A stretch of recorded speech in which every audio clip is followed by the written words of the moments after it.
This is the center of the ancient world, a room defined by monumental architecture, gold, and the absolute authority of the pharaoh.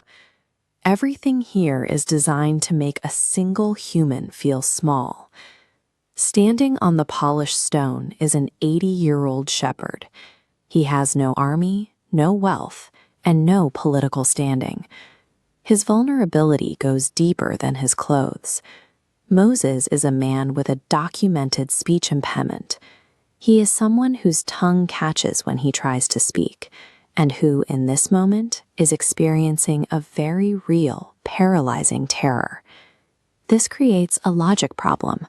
How does a man who physically struggles to form sentences challenge the most powerful ruler of his era? This mismatch serves a specific purpose. It sets the stage for a conflict that will not be decided by traditional metrics of human strength. To understand the source of his resolve, we have to look at the event that preceded the palace. Before Moses stood in front of Pharaoh, he first stood before God. During that calling, Moses stayed the same. His speech impediment remained. His fear did not vanish. God offered a different kind of support, a promise of his continuous presence. He told Moses, "I will be with thy mouth, and teach thee what shalt say." Moses was operating on a guarantee of accompaniment. Back in the throne room, the silence is heavy. Moses is experiencing a duality. Fear is present, screaming to flee, while a quiet faith waits for him to move.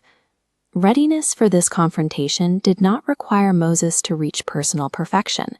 It required the willingness to act as a vessel for an authority greater than his own. Moses pushes through the hesitation and delivers the demand. "Thus saith the Lord God of Israel, let my people go." Pharaoh's response is a dismissal. He asks, "Who is the Lord that I should obey him?" He sees a shepherd with a staff, calculates zero threat, and moves on. Pharaoh is looking at a man who stutters, unaware that he is engaging with something far larger than the person in front of him. This diagram reveals the vertical reality of the room. While the surface looks like a horizontal argument between two men, the structural conflict is eternal God confronting human pride. Moses is simply the node where those two forces meet.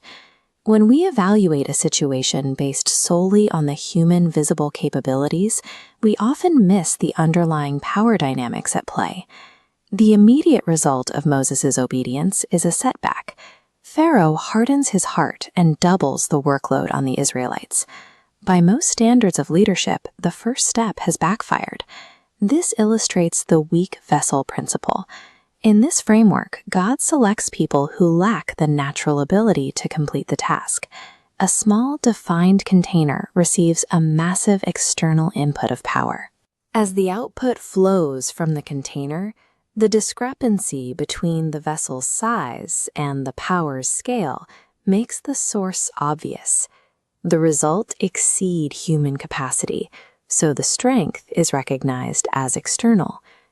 History records Moses as a triumphant leader at the Red Sea, but the biblical narrative emphasizes that he was a man who obeyed, even while he was still trembling. This redefines courage. It is the choice to stay obedient while fear is still knocking at the door. Because power in this paradigm does not depend on human strength. Personal weaknesses aren't disqualifiers. They are the settings where miracles are most easily identified.